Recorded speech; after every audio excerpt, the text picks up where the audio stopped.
देखिए आपने कोर्ट का सुप्रीम कोर्ट के honourable chief justice of India के साथ जो बेंच का ऑर्डर आपने सुन लिया। हमारे काउंसिल निजाम पाशा ने उस बात को सामने रख दिया है।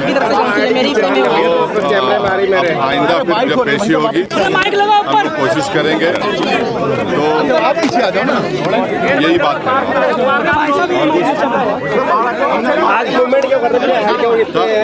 नहीं, अभी जो सुप्रीम कोर्ट ने तो कह दिया है कि वक्फ पे सुप्रीम कोर्ट ने में स्टे लगाया है और वक्फ यूज़र के डिलीशन पर स्टे लगाया है और साथ ही साथ कोई सेंट्रल वक्फ काउंसिल के बनाने पर स्टे लगाया गया है, स्टेट वक्फ बोर्ड के बनाने पर स्टे लगाया गया है। पूरे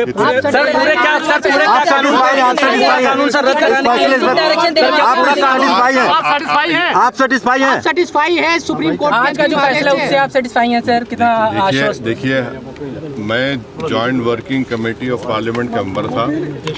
जितने अमेंडमेंट सरकार ने उसमें लाए थे हमने उसकी मुखालिफत की और हमने डाइसेंट रिपोर्ट दिया। पार्लियामेंट में भी मैंने उस पूरे बिल की मुखालिफत की है।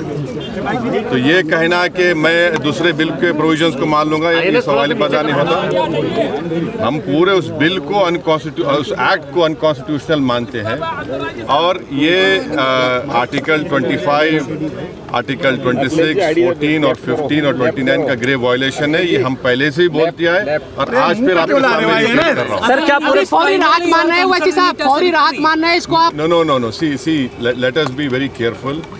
The Honorable Supreme Court, as rightly pointed out by my counsel, Mr. Nizam Pasha, the Supreme Court has said that the Central Waqf Council and the State Waqf Board will not be constituted.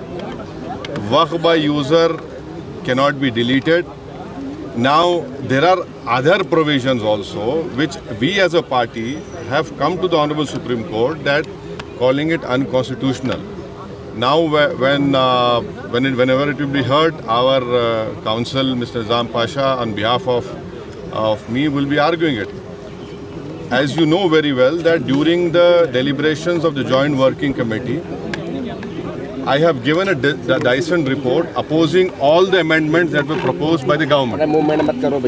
And during the debate in the Parliament on the consideration or passing of that bill, I have opposed each and every amendment. I have called it unconstitutional.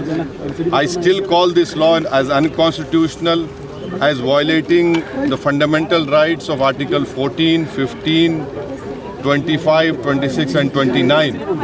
So our legal battle will continue to ensure that this act, against this act will continue.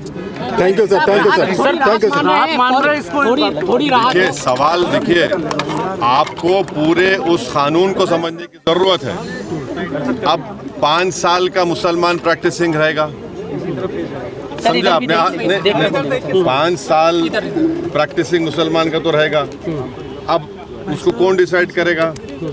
अब कोई महिला है उसको कौन decide करेगा? तो ऐसे कई उसमें जो अमेंडमेंट्स के जरिए लॉ बनाया गया है, हम उसके आज भी मुखालिफत कर रहे हैं और कल भी अपोज करते रहेंगे। और लीगली हम सुप्रीम कोर्ट ने चैलेंज किए, हम उसको उन तमाम चीज़ों को